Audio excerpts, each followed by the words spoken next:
But this time, she came face to face with the truth. And I started talking to God, and I said, okay, God, I don't have any reason to change.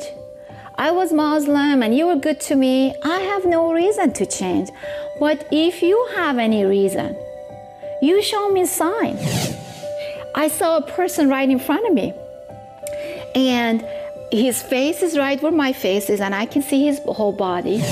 And gradually he opened his eyes and started looking at me, and they were just like two little suns, got brighter and brighter and brighter, and started shining in my face. She recognized that the person she saw was Jesus and prayed to accept him as her Lord and Savior. And I felt the way I never felt before.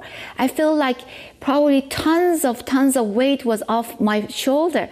I was so light and so happy. Through her faith in Jesus Christ, Azar has found purpose in life.